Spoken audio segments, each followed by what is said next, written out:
Singapore Prime Minister Lee Hsien Loong and Malaysian Prime Minister Najib Razak have welcomed both countries' steady progress on joint iconic projects in Singapore and the Iskandar region, as well as in other areas of cooperation. Both leaders also reviewed the progress on improving connectivity between Singapore and Malaysia, including the proposed high-speed rail and a rapid transit system link.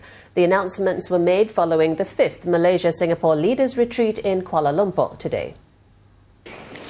The high-speed rail slated to be completed by 2020 will facilitate seamless travel between Kuala Lumpur and Singapore, enhance business linkages and bring both countries closer together. Prime Minister Lee Hsien Loong revealed that Tuas West and Jurong East were just some of the likely locations where the station will be located. Meanwhile, Malaysia has said that its station will be located in Sungai Bersih. But Mr. Lee said there is still much to be settled, such as its design, financing as well as security and immigration requirements. This will require hard work on both sides. The leaders also noted work done on the first phase of the joint engineering study for the rapid transit system link between Singapore and Johor Bahru. At the press conference following the leaders' meeting, Prime Minister Najib said that he had also proposed a friendship bridge between the two countries. Another initiative which is, I'd like to stress, is a long-term initiative, looking at the road links between Malaysia and Singapore, a proposal to have a friendship bridge that will certainly enhance road connectivity, improve the environment, and as well as create a much stronger links between our two countries and a symbol of the growing friendship.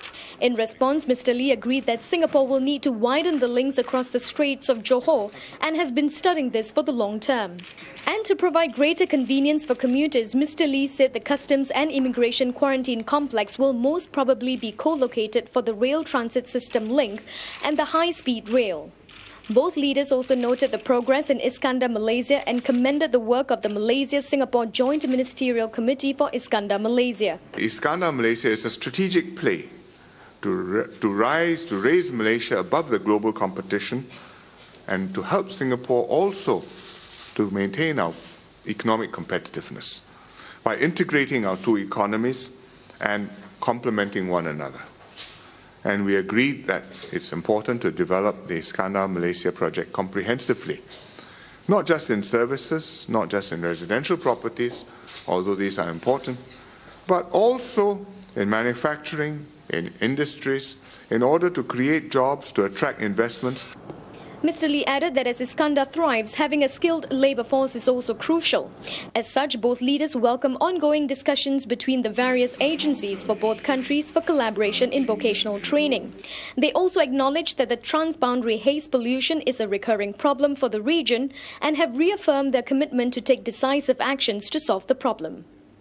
Prime Minister Lee Hsien Loong also expressed his deepest sympathies over the loss of missing Malaysian Airlines flight MH370 and said that Singapore stands ready to help Malaysia in the next phase of investigations. Meanwhile, Prime Minister Najib Razak said he also appreciated Singapore's prompt assistance in the search and rescue operations. Both leaders have agreed to hold the next retreat in 2015 in Singapore and looked forward to the state visit by the Agong to Singapore later in April. Vamita Mohandas, Channel News Asia, Putrajaya.